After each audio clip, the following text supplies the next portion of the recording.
Welcome to the Forum Thread Podcast number 26. Hi. I'm back. I know you missed me all Welcome desperately back. from last It was week. a This is Dark One tragedy, Dre. sir. And with us here tonight we have Chaos Mana, Hey.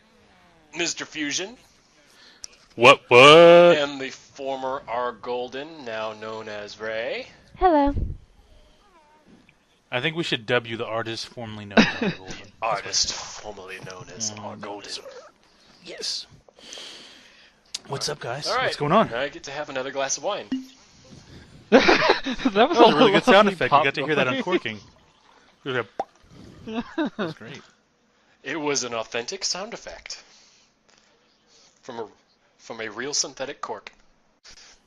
So the big news Oh, that I'm goodness. itching to hear about is certain someones in this podcast were invited to the Elder Scrolls Online beta.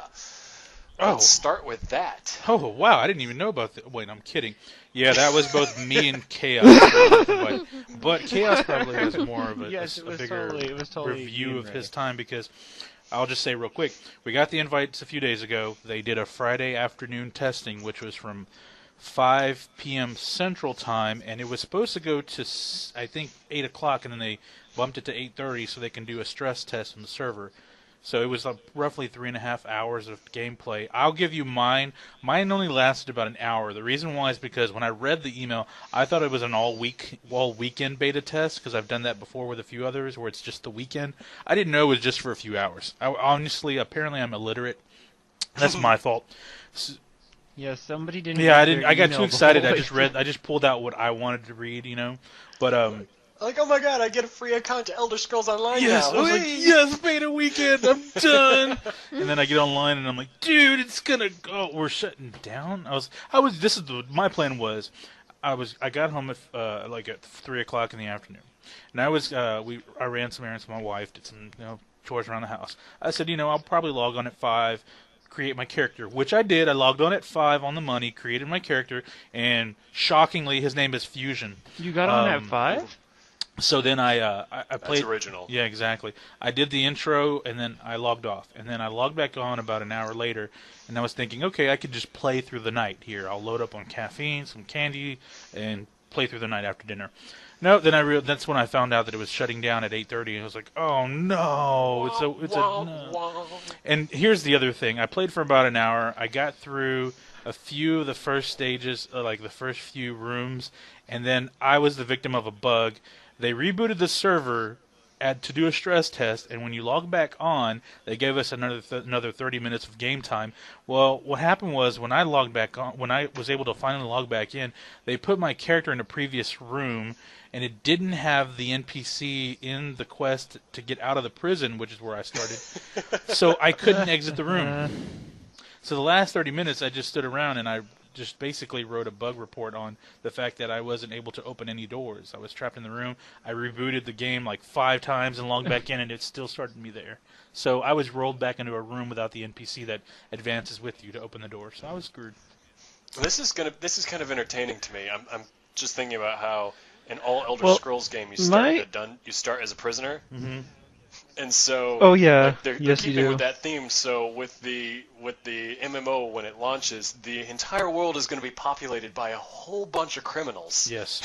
Escape from prison. Well, that's kind of what I don't know how much they would appreciate one saying, but it was basically an excuse. Was it was a massive prison break, so. At the very beginning, a whole bunch of NPCs were running with you, but then it slowly changed. And I didn't realize this at first, because unlike the I already other know what you're gonna MMOs that say. I played, it was very, they didn't have many labels, they didn't have many other things. It was just the character, and a little tiny gray name appeared above it. So unless it was a strange name, you didn't really know if it was an NPC or not. You couldn't really seemed tell like. who were actual other players. You thought, because, like he said, when all these NPCs that like these prisoners are breaking out with you the first few rooms, and then when you get out to the first open area, like the first quest area, to actually start fighting, you'll be NPCs pass you along with other players, but you don't really tell, because with other games you have a very obvious color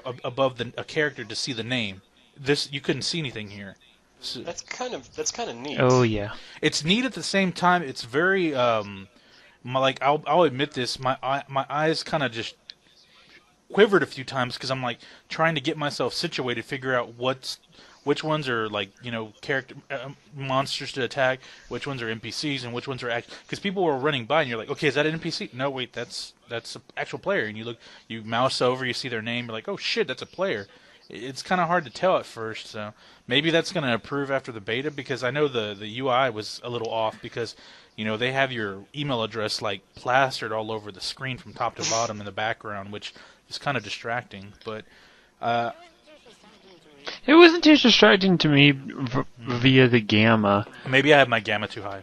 Because unless it was like a really bright or a dark screen or one of them, then I didn't really notice it. I didn't like see it until I was like, wait, what's that on my screen? Oh, that's you played what that for is. several hours. What did you think of it? Okay, well, actually, basically, I was sitting in my room at 5, like kind of glancing at my watch, trying to log in beforehand, and as soon as it hit the 5 mark, I tried to log in. The login servers were broken. So, like, literally, there was like 2 errors. Either the login service didn't respond, or they told us the login service was broken. The third one, and it would say invalid username, too. It told me that. Well, it never told me that.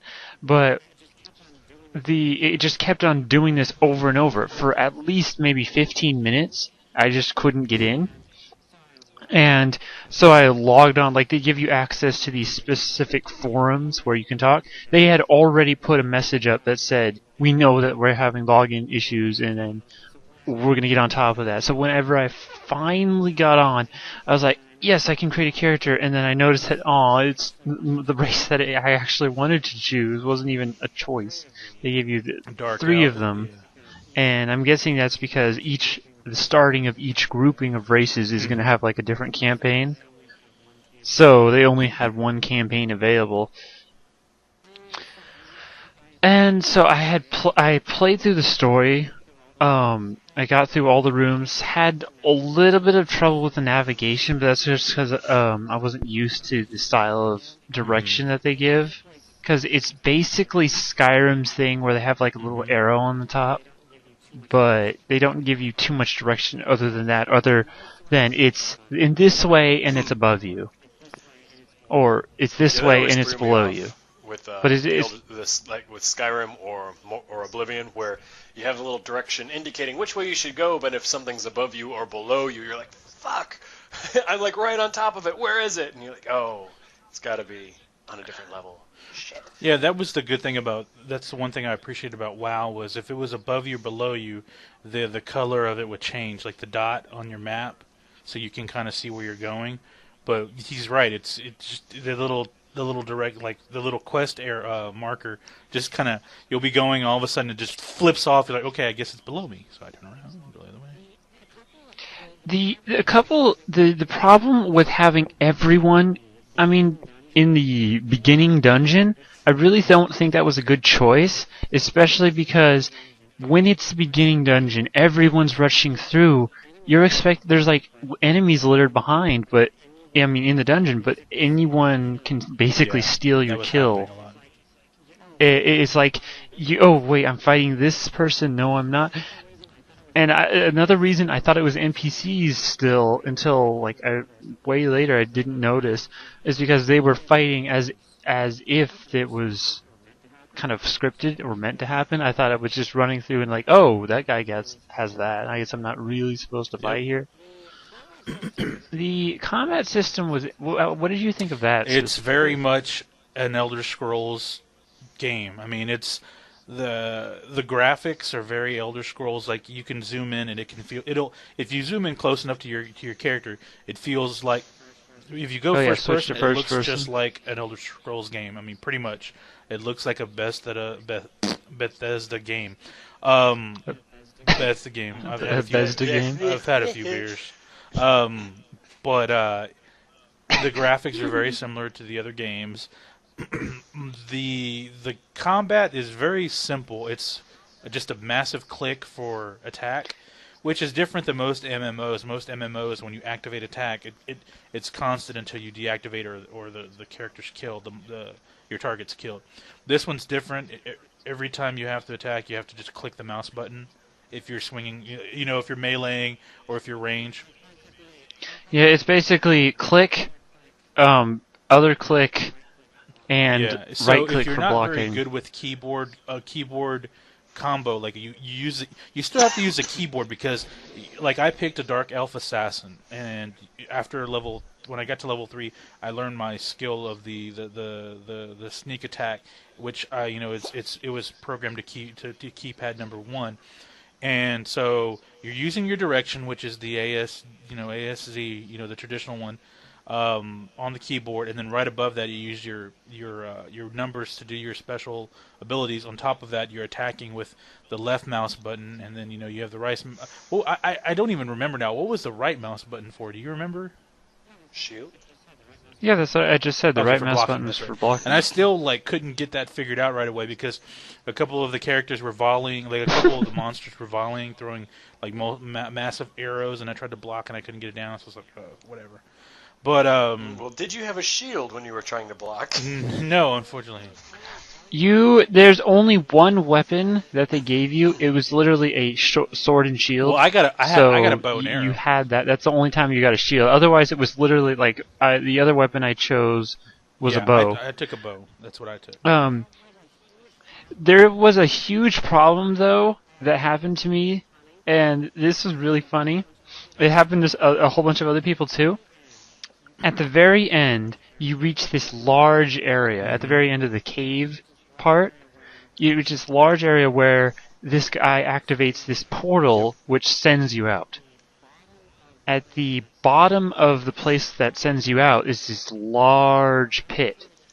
Well, I was trying to get teleported out, so I activated the 2 stones necessary and then talked to him, and then it made me float up into the portal, and then nothing, and it was just this loading screen forever, and then it said error, you can't transfer. And this was before the first time they restarted, so I was stuck in that room, and I tried it a couple other times, and I was still unable to progress in the actual quest line. Well, I was walking around, and being my careless self, I fell into the pit, and it was a very, very deep pit. And I obviously died, but then when I respawned, I was still at the bottom of the pit. Oops. So, and then I saw basically a whole bunch of people huddled around a campfire that had also fallen down the pit. There was 7 other people there. We are the pit dwellers. Yep. Come warm yourself by our fire. And they you type /stuck usually in some and like SWTOR and stuff, and that gets you out. All that did is kill you, and then you still respawn there. Like, if you were unfortunate enough to fall down this pit, that was it. In the pit. Yeah, you the weren't /stuck leaving. command was supposed to kill you and reset you at the most recent, I think, a healing spot or whatever, and it would, and it wouldn't do Way that. Shrine. Because I don't think either they don't exist or you're not supposed to die. They don't expect you to die in the first one. Yeah, so I had even before walking up there, I was watching the chat, and there was people saying, "Oh, I'm stuck here. I'm stuck down here too," and I had no idea exactly what they meant, and then I fell there too. So I was basically out of all the people just that stuck there. were participating in this beta test, you were one of 7 people that fell down that hole. That's pretty. There was more following. There was there was Okay, more. there was 8 people? In total, 9 there was people? definitely 8 or 9? more than that. 10 maybe. Because what happened is since it's only 3 hours, what a lot of the people chose to do is abandon that character entirely. So that's what I had to do. I started out with another character, this time an Argonian, and went through, and I was actually able to progress outside of the portal and out into the free world for a nice amount of time. During the entire testing time, they actually had to restart the server 3 times, and each time they restarted, it was about 5, 10, maybe more like about 10 minutes of just login service error, login error, login error, and then you finally could get back in. And the reason they extended the, at 30 minutes is because there was basically this long period of time where no one could get in. So to make up for that, they extended the time. That was awfully courteous of them.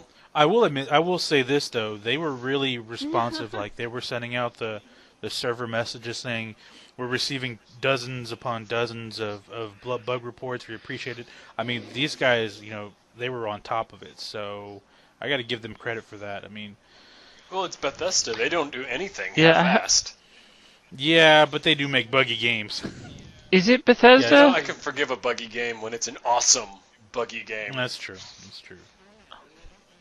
Oh yeah, and it had as much bugs as you might see in a full version of some other ones. So I mean, they've gone pretty far right now, and even on my not as advanced for these sort of games computer, it still flowed pretty nicely. I agree. I mean, like I said, I didn't get to do a whole lot, but I think if I understand correctly from what I read after it shut down, went and read the Q&A, the FAQ. I do believe at this point when they decide to fully open up the beta to an open beta, because we participated, we get automatic access to the open beta. I thought there was a higher chance of consideration. Okay, well then I must have misread that. You were just reading what you wanted to hear. Once again, I just thought it said. I thought someone said, in the FAQ, one of the questions was, if I participate in one of these beta testings, will I automatically be open into the open beta? But and the next thing we know, Mr. Fusion is going to read that he thinks he's going to get a lifetime subscription for free because he was part of the beta test. Wait, I don't get that. No. I am disappointed that it's going to be, it isn't free to play like I had hoped. I'm not disappointed about that. I have mixed feelings about free to play. Well, it's not disappointing for me specifically. It's just that a lot of people are might choose to play it or not if it's free to play. It's kind of a thing where it's because they're going to be charging $14.95 a month. It's either going to be it'll be a damn good game and it'll be worth the money and it'll pull a lot of people away that have grown tired of WoW, or it's going to be $14.95 and suck and it's going to basically crush the company. Because I mean, a free to play, the problem I have with most of the free to plays, except for not even Star Wars is kind of like this in levels. You can't access a lot of things. You don't have access to some of the drops. Yeah. So it's like that's what Bethesda said. What you're saying. Bethesda made a news release about this and said, look, we would rather charge people to have access to the full game, and they can get the full experience so that they can create a character and play that character however they want to with full access to all content, rather than kind of castrate the experience and say, okay, you can do this, but you have to pay money for the premium content if you want it, and really keep the player from being able to be whoever and whatever they want to be. That's not an Elder Scrolls game, they said. Yeah. I completely understand, like, if me being the big fan of the Elder Scrolls game that I am, if I started playing it and they're like, oh yeah, we're going to nickel and dime you for all the cool things that you want to use in this game, I'm like, I would be like, yeah. Oh yeah, that's a huge thing in free to play things. There's always so much. Oh, if you want this custom ability option, you're gonna actually have to pay tons of money for. Screw that, and I wouldn't play it. I actually would not play the Elder Scrolls Online if it were free to play, and that was the way they did it. So I'm all for. I would. You have to unlock the Argonian race, which I'm guessing you're gonna choose. That's another thing. It's like if I want to be the race that I'm gonna start on an entirely different campaign than Dark, and be halfway across the continent. And so we might be able to whisper to each other. We will find each other one day. We might find each other when we're like level 20. I was just about to say that. Don't let go. Don't let go. I will find you. Jack. But so you're on board for this. You're gonna jump on it, right, Dark? I mean, yeah. right? I'm trying to convince myself not to, but I don't think I'll be able to resist. This, I think that my personal life is going to suffer because of it, but it will probably be totally worth it. Ray, what are you? Are you going to jump aboard? Are you not an MMOer? Probably since I have a crappy laptop and not the money, now Lame. I'll stay away. Lame. You could just drop the settings down to minimum. Yeah. I noticed it all automatically did that for mine. Like I checked the graphics options and they were already Really? like all low. And it What are you was trying still a to say, bit like game? I wish I had like Fusion just put me together a mega computer so I can actually enjoy I it don't want to at brag. I full was on ultra HD. settings. Oh, Fusion, can you make a recommendation for a graphics card? I would like to upgrade my machine with a new graphics card. Okay, I can actually do this on the podcast. A couple of quick questions for you. Number one, do you have a PCI Express bus on the motherboard? What the fuck? I don't know what that is. Okay, do you know what PCI the little PCI? We just slot basically are? all three of us have a burnt face. Hold on just a second. Yeah. Let's see. Documents. It's on an external hard drive, so it takes it a second.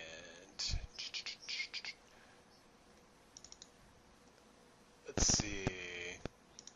Yeah, but basically, if I was building a computer In the Skype or chat, I sent a link to a picture getting of one what it from looks like. you and building it, I would try to get the best Okay. one that can actually handle stuff that I'd like to do, especially Well, like this my game. Motherboard is an Asus PH68M. Okay. Now, is yours a custom built rig? Like, is it a rig that you built or someone built for you? Or... Yeah, I built this. Okay. I sent a picture in the Skype chat. And I'll post this on the link dump just so everybody can get an idea. It kind of breaks down the PCI and PCI Express slots. The times one you don't really want to use unless you're what they call a dual video card. For Radeons, they call it a Crossfire. For NVIDIA, they call it SLI. You're gonna make me pull my computer apart. No. Just look at the picture I sent in the Skype chat, and if you look at No, also pull your computer but apart. if just you 'cause. have the larger yellow slot on there that's open, then you can put in a card in there. If not, you may have to swap out. I don't know. Or what you can do is just take a picture of the inside of the motherboard and just send it to me, and I'll tell you. But anyway, Yeah, that's the part where I'm saying you're gonna make me pull open my computer so I can take a look at what I've got. now the 'Cause next I don't remember. Now the next question is, what's your price range? Price range doesn't really matter as It's long as overnight. I'm not looking for the newest thing, so I don't want to pay like $1,000 for it. No, so you would be able to say between $200 and $400 for a card. Oh yeah, I would even go up to 500 if it was an especially good card. Oh my, okay. Well, I But can. yeah, two. Oh, Yeah, but 2 Oh to 5 my. would be preferable. okay. Well, and for most of the MMOs, I'll be honest with you, the graphics are kind of medium level, so they really don't pound you because they're focused on online gameplay as well as the graphics. You could probably get a card like my card is what you call a mid-level card. It's a high-end graphics card, but it's more mid-level in terms of it's. Mine was like $300, and one of them, and I bought two of them, and I have them popped in together, and they're. It's an SLI where you pop them both in and they run dual, so it reduces reduction of the graphic acceleration on one card. That sounds fancy. Yeah, but you can buy one of these cards for like $300, and it'll play almost every game on max settings. Sans like Crisis, and I actually found out that Dragon Age, even though it's kind of a crappy game, even at max settings, these cards won't have a hard time playing Dragon Age, and I don't know why.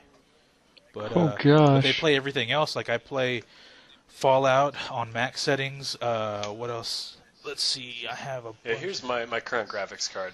It's an EVA GeForce GTX 550 Ti. Okay, well, if you're at 550, you can get, because I have a 660 or 670 right now, two 660s, and I paid $299 for each of them. So I've spent $6 for two of them. You can get a 660 for around that much right now. I'll throw you some stuff. I'll send you later on some Newegg, some cards to look at on Newegg. and then you can just pop it in. Oh yeah. And the third question is, what else are you going to be doing on it? Are you going to be doing just gaming or possibly other stuff? This is my home theater PC. It's the one I do these podcasts on. It sits here in my living room connected to my so TV. This one doesn't run the Minecraft server, right? It also runs the Minecraft server. Okay, yeah. okay. I've allocated extra memory to the server. That's why it tends to run pretty well usually. Yeah. Well, I'll throw a couple. I have like 3 or 4 I can show you that are, like I said, between $200 and $400, which is kind of mid-level. There's some new ones out that are like $1,000 to $1,500, but there's no point. No. Oh goodness, I'd want to pay that much for like a computer maybe, but not for a I don't know. graphics It's card, like a specific one. Well, because in a specific. year, That's madness. The price will be cut in half on those. More than half, yeah. If it's $1,000 for, let's say, an 880 or whatever, in a year from now, it'll probably be, if it's 1,000, it'll probably be around like $450 to $500. So it's like, why even just wait a year? Buy the one that's a year older. It's going to run almost everything, and you're not hurting the pocket to where 3 years from now you can upgrade it again if you need to. So. Yeah, I don't have that type of spare change just lying around. I got you. Like, yeah, I'm gonna dump $1,000 on just a new graphics card so that Minecraft looks extra shiny in its HD texture pack. Well, mine only cost about $1,500 to build, and that's kind of where you say if you're a do-it-yourselfer, $1,500 is actually above kind of mid level. It's a little better than Petunia cost me about $1,100 to build. Yeah, and I always recommend, if people are doing a lot of gaming, to get a solid state drive as your primary drive for your operating system, because that's what I've got. Boom, boom, boom. There's also the specific like the gaming laptops that I've seen, like they showed on the RT podcast. The Alienware and Razer do.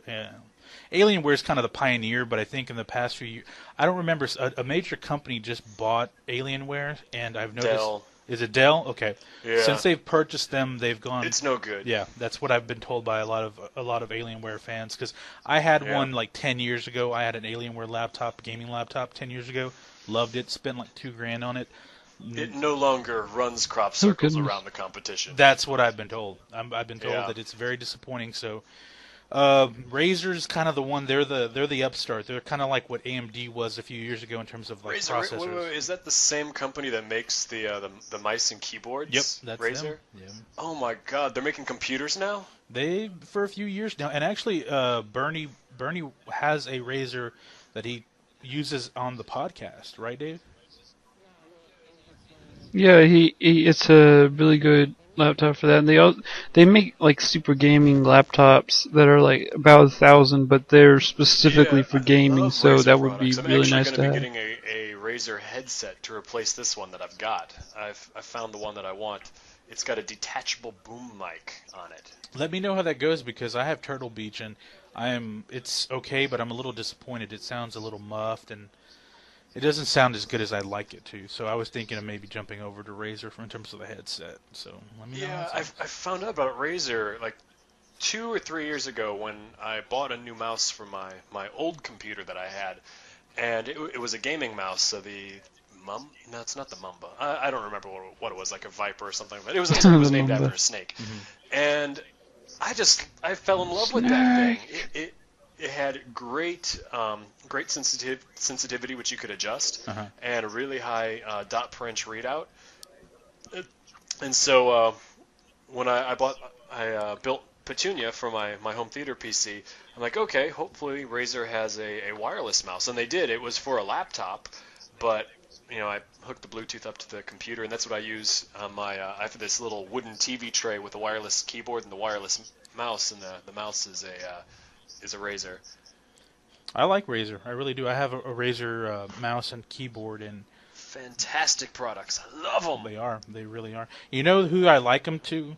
I like them to Logitech when 12 or 13 years ago, when Logitech was that little cheap brand that they were making some pretty good stuff, and you'd buy a Microsoft keyboard and you're like, okay, what's this Logitech? And then you'd buy the wireless and you're like, hey, this is really fucking good. And then they'd make some really good gaming stuff. And Logitech just kind of lost themselves, I think, over the past like Yeah. 5 or 6 years, kind of like Alienware. I mean, it's crazy to see that, and I can tell you because I do a lot of computer building and seeing all these things just kind of rise and fall. Like Asus used to be like the dark, like the big brand, like the dark horse, but the big, like if you were a tech savvy person, you knew that if you were going to buy peripherals to build a PC and you had the money, you would buy Asus. And then Gigabyte and MSI were kind of like lower tiers. MSI was kind of like the lowest tier, and then ASRock, which was I think ASRock, ASRock, whatever it is. It was kind of like the cheap brand, like the really cheap brand. But they started making kind of like Vizio is the equivalent. Remember Vizio was the cheap Walmart LCD brand, and then people were buying them up the butt, and then they became like the #1 flat screen company. So they started, I think, put more money into their R&D, and they started churning out some pretty good TVs after that. They're still not good TVs. They're not great, but they're decent for their price. MSI was kind of the same way. When I worked in a computer store, we were like, okay, the people would come in. What should I buy? Asus. Well, I don't want to spend that much. Well, then you can go Gigabyte, or the next thing down is the ASRock or the MSI. And It's such a random Rock, name but for I've always called it ASRock. Yeah, you have a rock hard or an ass hard as a rock. Ass rock. This is ASRock. Would you like it? That's good, huh? Would you like to touch? He's Would you like to touch my ass rock? But MSI over the past like 6 or 7 years has really jumped up to where, like, I'm going to show you some of the video cards. I'll send you their MSI with the NVIDIA chips. But MSI makes really good video cards because I purchased. I really like MSI. I like their video cards above like the PNY. To me, PNY is kind of the Office Depot brand. When I see PNY, I'm just like, no, thank you, I'll pass. So I'm not familiar with PNY, so. Yeah, I always think of them as the cheap memory and the cheap flash drives. That's how kind of like Kingston. Oh, I do know them. I didn't realize they made. Yeah, if you go to Best Buy, parts. Best Buy is the worst place to go to buy do-it-yourself stuff for computers. Oh yeah, Newegg. Yeah. That's where I get all my stuff. But they have a lot of PNY like peripherals and parts, and every time I walk into Best Buy to look around, I see PNY like video cards. I'm like, oh, I'm not touching that. That's bad. That's bad. Yeah, I go to Best Buy to get like TV series and mice and keyboards. I go for like cell phone stuff if I need to. TVs, I'm kind of weary of buying a TV online from Amazon or Newegg and having it shipped. I'd rather just buy. If I'm I know I spent a few extra $100, but at least I know it's coming straight from the store to my house. I feel a little safer. Well, I had my the 47-inch I have in my living room. It was shipped to my house, and I didn't have any problems with it. Well, I mean, I don't doubt that, but for me, it's just worrisome. Well, it's always the one chance that something will get scratched, or even if you can't see anything on the outside, the insides of the television could be damaged. So let me tell you, I've worked at Best Buy and I've seen how these TVs get to Best Buy from the warehouse and in the boxes and how they're moved around. Oh boy! So getting it from Best Buy, it's had to be on the shipping truck and it's had to be unloaded by somebody, and it's been stacked on huge towers in the back, and they've been bumped and knocked over, and so it doesn't matter if you get them from the store or directly from the source. It's gonna be on a truck and it's gonna be bumped around. That's why there's so much styrofoam packing in those things. Dark is the buzzkill. We're pulling back the curtain, folks. We're telling you, don't. It's not as safe as you thought. Now I'm worrisome if I go buy another TV now. So basically, don't buy a TV, just or else don't buy anything. Just don't buy a bubble and live in it. That's what you should. You'll never be disappointed if you don't buy anything. But and if you have it shipped to your house, the first TV that I was going to get, I had shipped to my house. And when I opened it up, it had a crack on the bevel, and I had no problem contacting them and say, hey, look, this thing's been damaged. I'm going to send it back. And they said, okay, we'll send you a new one right away. I had to wait like 3 more days, but they were fast. They did it wasn't the next day delivery, but it was the faster delivery. Mm-hmm. So I didn't have to wait around for the second TV when the first one was. Was that Amazon or Newegg that you purchased the TV? I actually got it from Best Buy. Oh, okay. So it's okay to have it shipped from Best Buy, just not go pick it up in the store. Yeah, same thing. Well, at least if they pick it up at the store, there's there's a chance that they'll be able to hear if there's anything rattling around in it or something, and then they'll automatically send those back. But yeah, you'll get about the same results anywhere else. There's always going to be a small percentage of stuff that gets damaged in moving it around. That just freaks me out. Paying $2,000 for something and you hear like a bag of rocks. Oh goodness. Like, nope, send it back. Send it back. Give me a new one. Yep, I agree. So yeah, I'll send you some recommendations, especially if you want to play this game without having to worry about lag and having to drop the settings too low. Oh, and then, that'd of be course, brilliant. Chaos, when you're ready, you let me know. Like a supercomputer combined with Google man. Fiber. I'm getting wood just thinking about it. Oh man. Yeah. I would have sex with that machine. Yeah, I mean, I heard that a lot of people were dry humping the Google Fiber bags when they came to their home in Austin. I wouldn't dry hump it. I would put it in my pants. Yeah, it was like, leave me alone. What? Just walk around. Leave me and the Google bag alone for a little bit, honey. Like, the Google bag and I, we're going to spend some quality time together.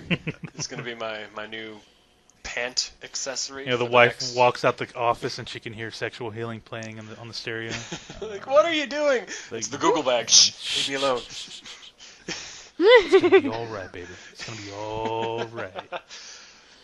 I had this similar experience when the Xbox 360 first came out, and I had my first wireless controller through them. I'm like, oh, this is wonderful. I slept with it. It was fantastic. Well, there were a lot of people that posted on their Facebook. Like, I remember hearing about this. A lot of gamers are posting pictures on their Facebook of them laying in bed, taking a crap, in the bathroom. People were just going buck wild with the fact that they had a wireless controller. I mean, seriously. I can do anything. Yep. Going outside. I think there was a Penny Arcade comic strip about that, where Gabe goes outside and tries to see how far he can go outside while playing the game. Yeah, it gets ridiculous because they usually will last anywhere from 20 to 30 feet. So you're so far away from the TV that you can't even see what the hell you're doing. Yeah. Like, why did they give it that much length? Maybe so if you wander off, you can remember to pause it, maybe? Possibly. That's really the only thing you can do at a distance like that. Just pause it till you get closer. Well, I have a huge backyard, Michael. Well, it's also that if they made it so that, if it was only 10 feet, then if you went outside the boundary, then it would just disconnect. So if it's a whole lot more powerful, then when you're sitting right next to it, you'll have really good connection. Or so it would seem. So anything else going on, gentlemen? Anything else to discuss this evening? Hey, there's a lady here too. She's just been quiet. Oh, I was gonna ask the lady next, but lady, you got anything to say, lady? Sorry, no. You have no input. I have You nothing no to add. input tonight? Anything? Now let's talk about cats. She's a cat. Oh, we confirmed that. I have 3. She has what? That thing Oh, that I yeah. posted in the journal. The virus that she caught from the cat that makes her love cats. Yeah, it's in my brain. Oh, it's you just have making that me little love all the worm cats, that they have on basically. their claws or whatever when they scratch you. It's not a worm. Yeah, well, I'm It's happy, it's so like you a know, whatever. It's a parasite, but it's not really a worm. No.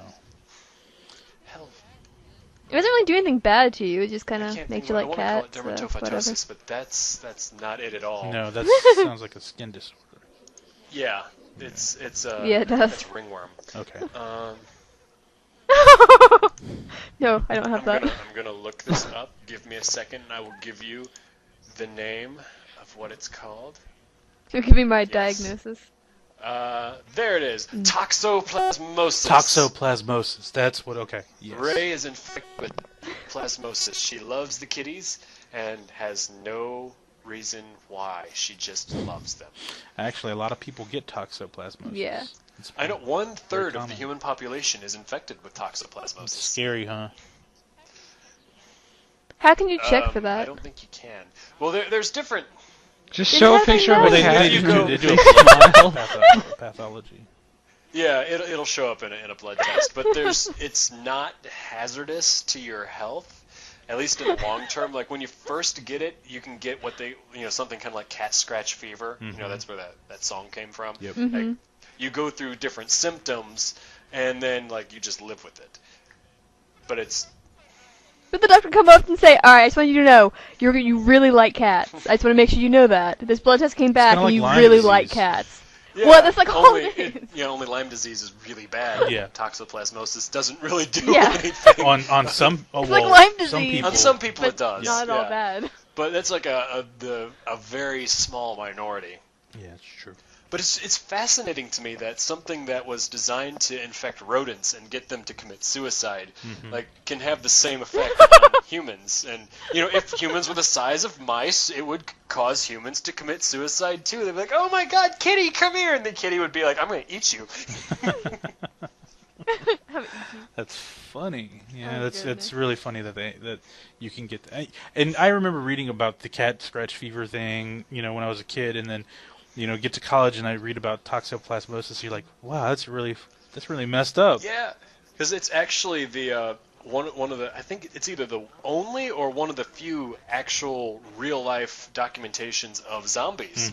Because that's what it does to mice. It turns the mice into zombies. It hijacks their brain and gets rid of that hardwiring that says, okay, if you see a cat or a predator like a cat, run away, because it's going to kill your ass. And instead, it rewires their brain to, oh, cat, I'm going to walk towards it, and I'm going to cuddle with it, and it's going to love me, and then it dies. It's kind of like that pufferfish poison, the toxin, the neurotoxin that you pull out that can actually turn people into zombies. Have you read The Serpent in the Rainbow? I have not, no. Okay, there was a really bad movie starring the president from Independence Day, Bill Pullman. But the book is actually interesting, and actually there's a story. It's kind of, the idea was taken from a story where there was a man that was in this Haitian village that just up and died. Like he apparently just died, and they buried him.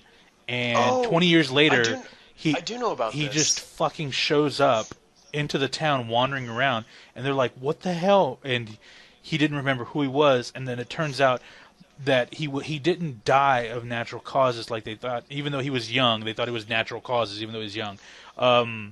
He died because he didn't even die. The neurotoxin was fed to him from a plantation owner, and he went into like a very almost dead-like state, and then it stops everything and slows your heart rate down so much that it's pretty much undetectable. And what causes the brain damage isn't that stasis, but it's like when they think that you're dead and they like put you in a coffin or something with a limited air supply, you get brain damage from lack of oxygen. Well, apparently he didn't suffer brain damage because he's like in his 60s now, living a normal life. But what happened was, this guy, he was buried, and within like a few minutes, like an hour, he was dug up by the plantation owner and taken. And apparently this man did this to a bunch of people, and you keep feeding them this special toxin this fish has, and it puts them in a zombie-like state. So he was on this plantation for like 15 years working on it as pretty much a living zombie because he was constantly fed this neurotoxin.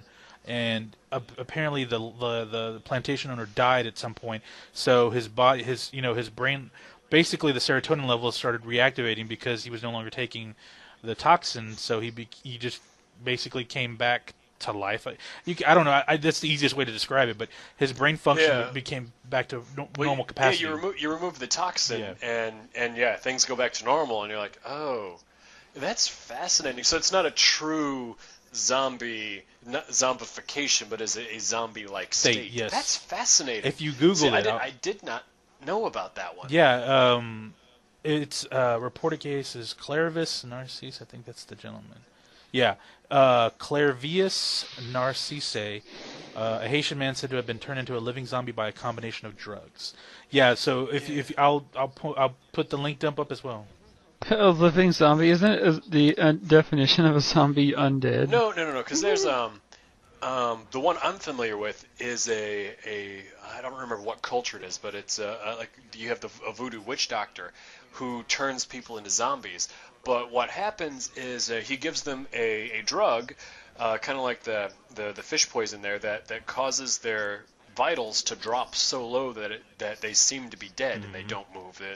They get real gray and pasty looking because the blood isn't flowing very fast, and so like they're treated as if they're dead, and they're buried, and because they're buried, their brains suffer from a lack of oxygen, and so they literally become brain damaged.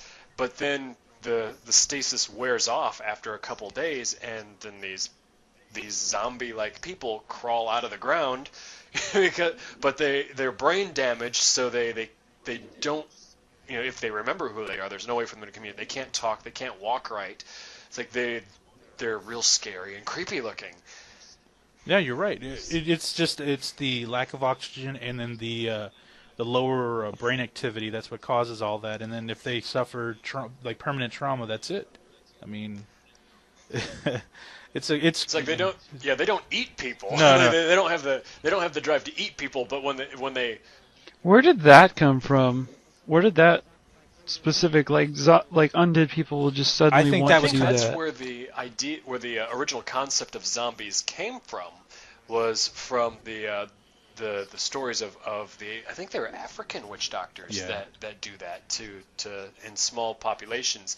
I don't know exactly why. I imagine it's to instill fear into the population so that they're like, okay, don't mess with me or I'm going to turn you into a zombie type thing. Mm-hmm. It's kind of the same thing with the origin of vampires. With the Vlad the Impaler. Yeah, that was more of a, because of an uneducated, like, the general masses most of them couldn't read and write during those times. They would, those that would kind of created this idea of these, kind of a witch hunt, but they would bury people that they thought were either demonic or possessed, or they had an evil presence about them, and when they would, out of fear, raise them back up, it would look like their hair grew longer and their nails grew longer and their teeth did. But what that is due to is receding dehydration, receding skin line. With the dehydration, your skin recedes and it kind of looks like it's growing out. So when they would be buried, they would come out, they would dig them up, they would have, facial hair, the men would, the nails would be long, the gum line would recede, so it would look like they had, their canines were actually fangs. So they created this idea that, oh my god, they're sleeping, and that's why the legend is a vampire sleeps during the day, because they would dig these bodies up during the day, open up the coffin, and they would be laying there, these corpses with and they would say, oh my god, so they would drive a stake through them. Yeah, and that's where it came from. The idea.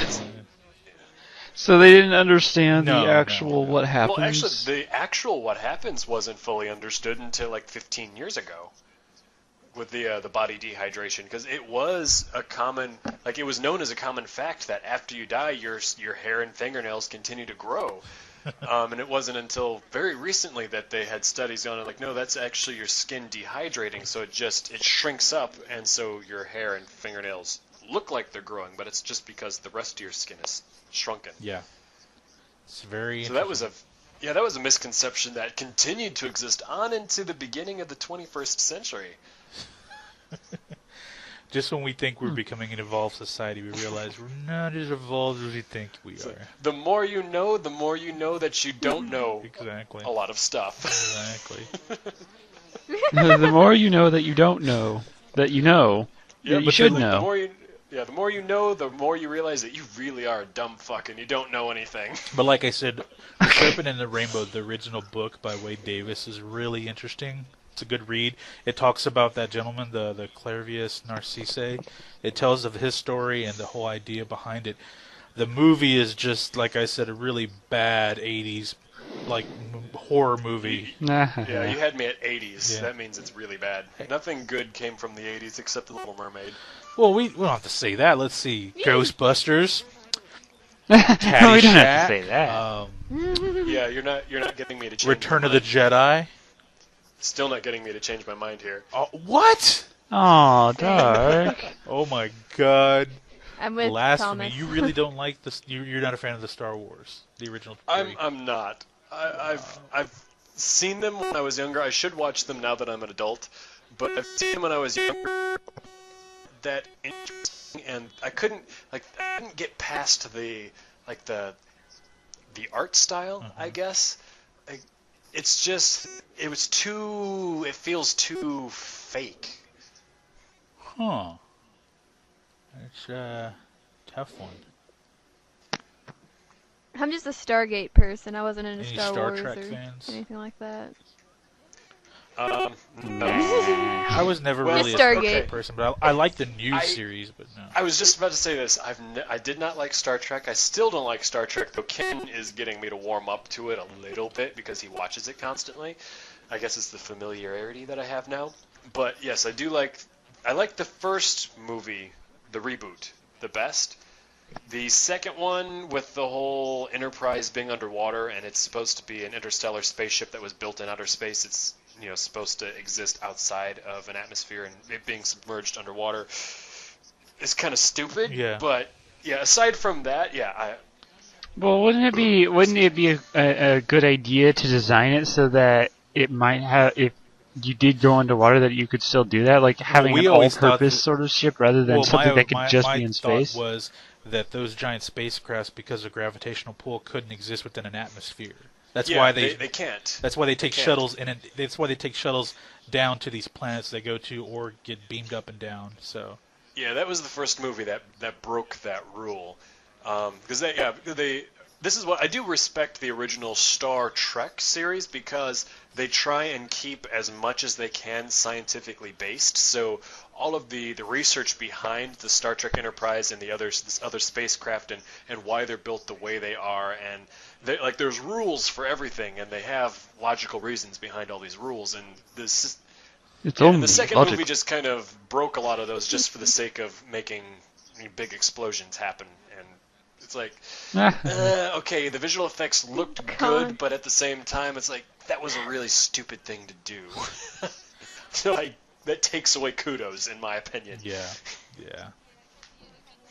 Yeah, I got that from having to watch The Wrath of Khan at that The Master pancake thing, that Pancake was Theater awesome. or whatever. That was the best thing ever. Every said explosions, and I just thought of all those unnecessary explosions, and we had to shout out Khan. Yeah, just 2 weeks before that, Ken and one of our mutual friends came over, and I fell asleep on our living room floor trying to watch The Wrath of Khan. Like, they were saying, this is the best Star Trek. I'm like, dude, this is so boring. And I fell asleep watching it.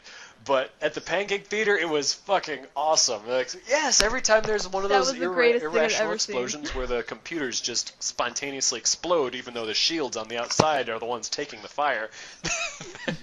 Yeah, it gives you something to do. You have to admit, though, Ricardo Montalban's That had was some brilliant. pretty rockin' pecs, though, for a 50. Yeah, I was at my For a 50-year-old dude. chest. Yeah, I did want to go up and I wanted to get a feel of that chest. Like, excuse me, sir, but you're showing it off, so please step aside while I slip my hand under your shirt and get a good feel. It's like, dude, And he then I had will a back serious away. chest for a 50-year-old dude that was on Fantasy Island, you know? I mean, you Yeah. gotta give him props for that.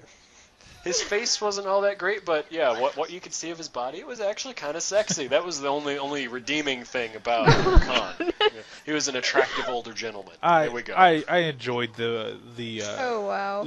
Star Trek Into Darkness, except for, I know, like you said, the scientific parts of the plot were a little convoluted. They seemed a little at least silly. with the first one, they tried to maintain that scientific accuracy with, if you can call it scientific accuracy, but they didn't like break the laws of the established series Just for the sake of the outright. plot. Yeah, I get what you're saying. Yeah. Yeah, well, yeah, the first one was probably just trying to test the waters of changing it into the new age fancier graphics, and then the second one they probably just were like, okay, we have this, now we can do I did other enjoy stuff. the second movie, but because they took the liberties that they did with it, I'm a little bit afraid to know what's going to happen when they make the third one. Like, are they really just going to like do a Michael Bay and trash the whole Transformers thing, or are they going to? The third one, they're not even going to be in a ship anymore. It's gonna be the Star Trek Enterprise bus. Right on the magic school bus. Well, and you guys have heard the announcement of the name of the next Transformers, right? No. Yeah, Oh, well, there's they're another one? rebooting the series. Well, no, it's not a reboot. It's a What? carryover, but new human characters. Oh God, I'm not even interested anymore. Oh no, you will be interested because of one word, and I will tell you this word, and you will jump around gleefully. Well, I know the Dinobots The are gonna fucking be in it, right? Dinobots. Yeah. That's it. Dinobots. The this still draws a Dinobots blank were so from me. stupid, Yeah, though. me and David are like, what? Okay. If in the preview they show that Dinobot from Beast Wars is going to be a character in it, then I'll have an orgasm, and then I'll go see that movie. I will crap my pants if in the teaser they just show Grimlock. That's it. All they need to do is... Oh, I did not like Grimlock. I loved Grimlock. My favorite Grimlock was when he was shocked and he gained this Omega level intelligence for a whole episode. He became like super smart, and he created Computron. Those I forget what they're called now. The Protecticons. God, see, this shows how much of a geek I was when I was a kid. Yeah, I don't know any of this. I have G1. I wonder if Webwave would be an expert on this. This was in the later years after the movie. This was after Transformers the movie.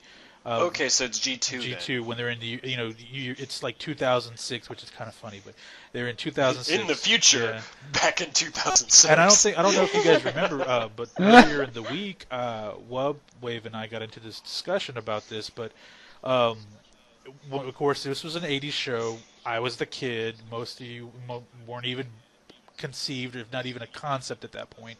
But hey! I was born in '86. Okay, well there you go. You were little, but so he was a concept. The way it worked was they had the first few seasons, and then they had the movie, which totally fucking rocked. Even though it's 80s style, it's still awesome.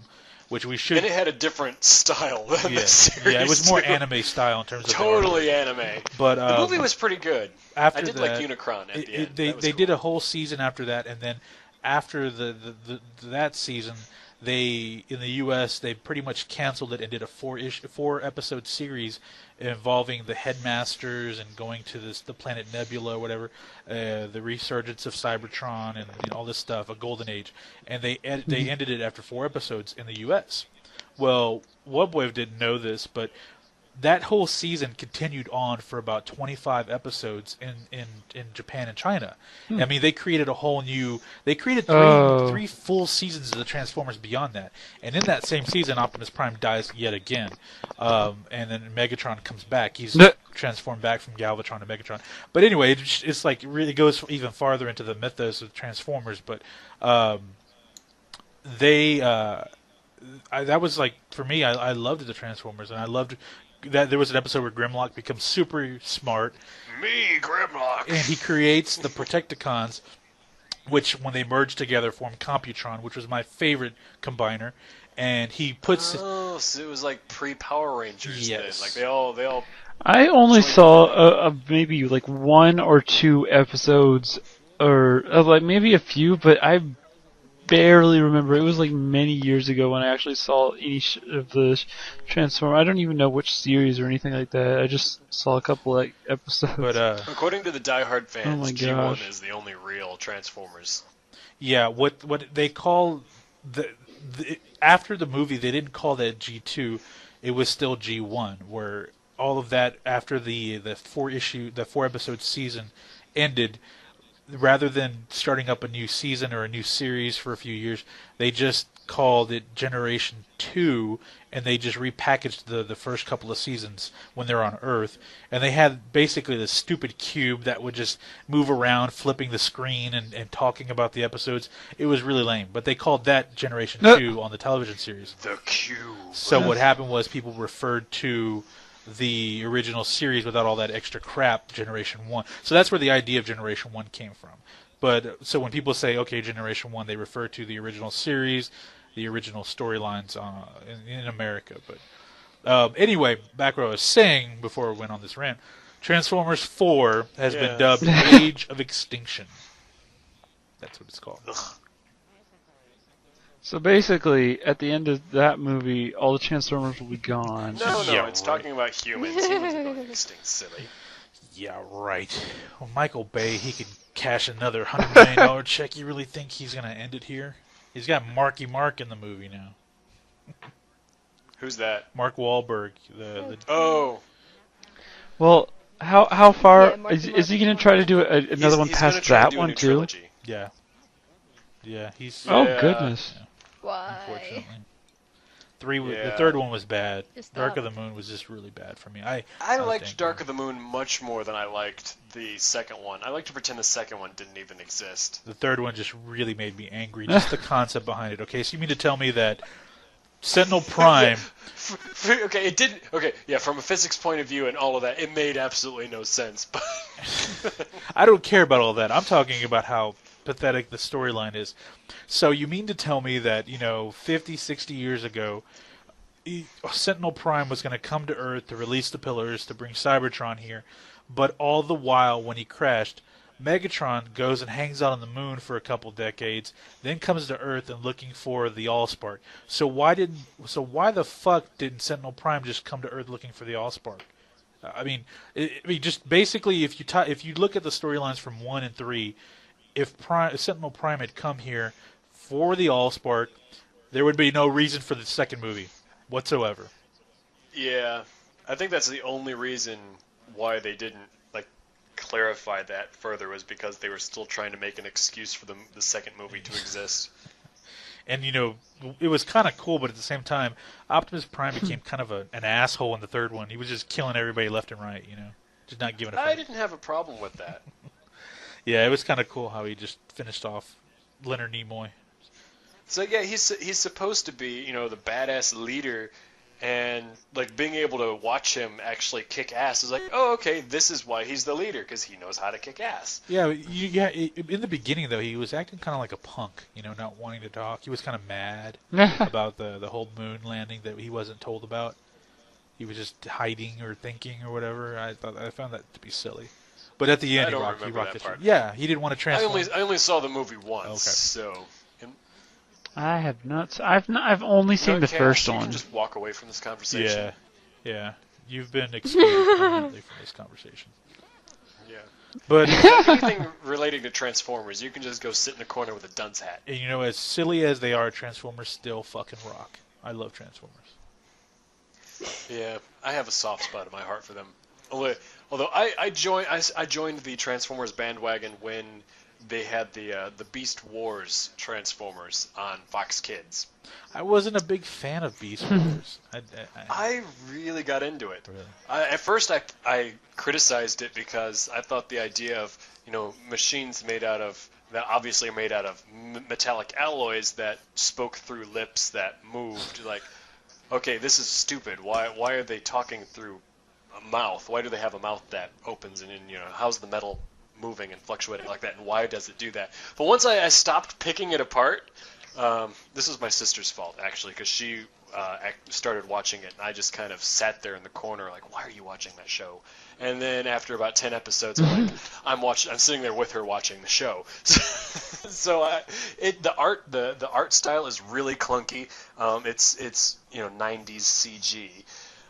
For TV, Oh, the whole goodness. thing is CG for TV, so it's really bad and it's hard to watch. It's like watching a entire TV series made out of action figures that are moving around. Yeah, there's Xbox games that have better animation than that show does. But Yeah.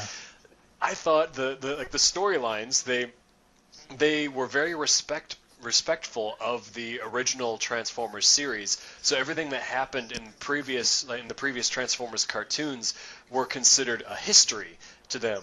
And so they're the descendants of these, I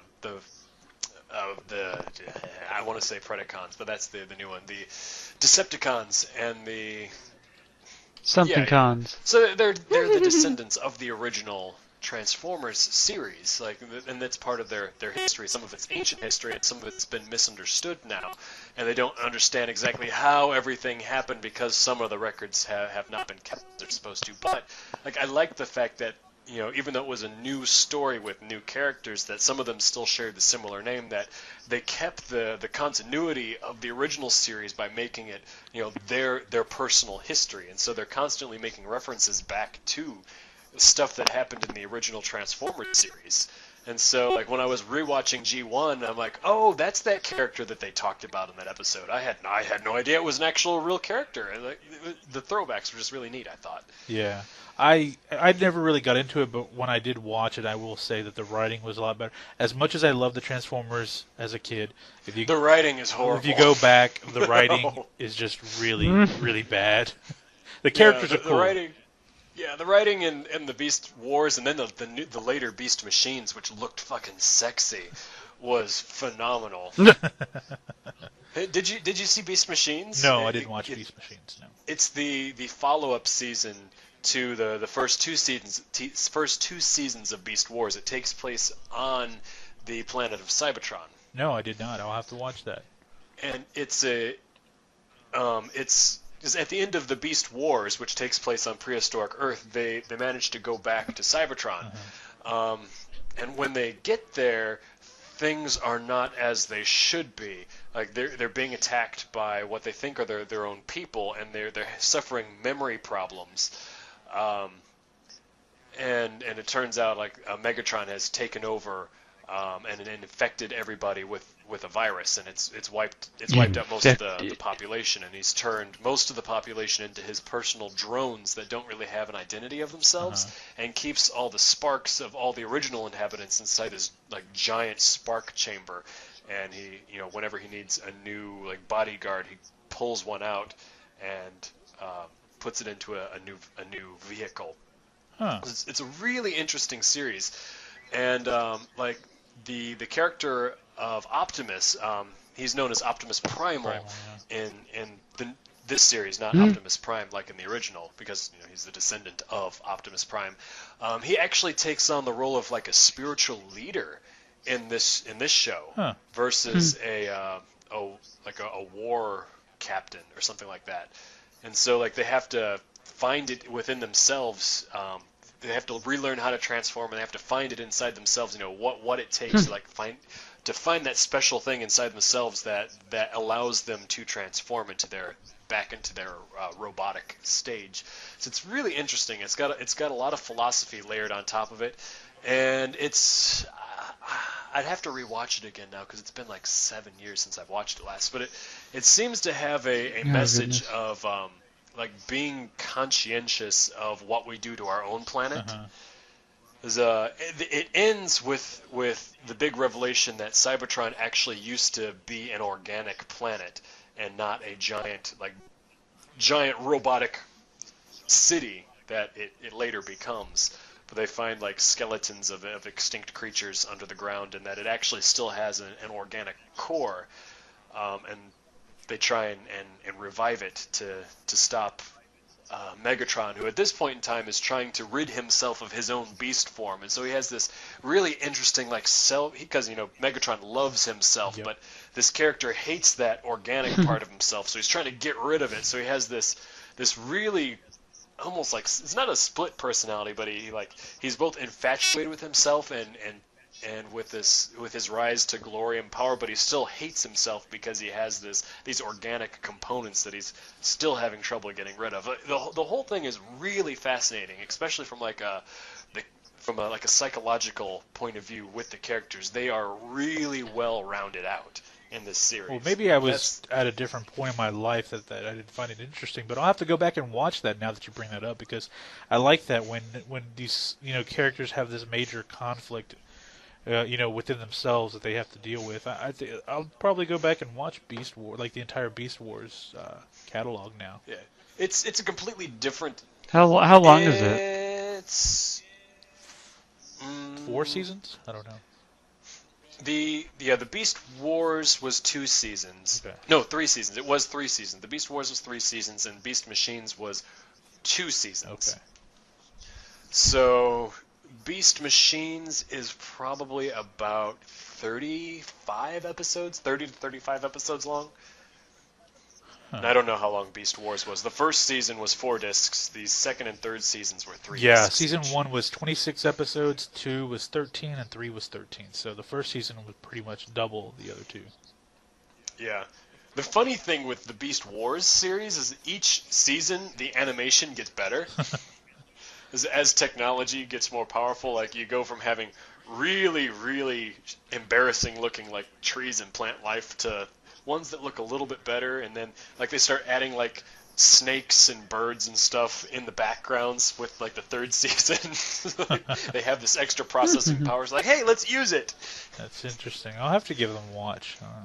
I know I watched Reboot during that time, so I have to give this one a shot again. Yeah, do it. You may like it. You never know. Yeah.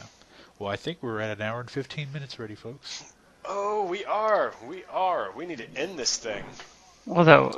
Anything you want to throw in here, Chaos, before we say goodbye? I'm gonna throw in an apple. Yeah. Go get your dunce hat and go sit in the corner. Yeah.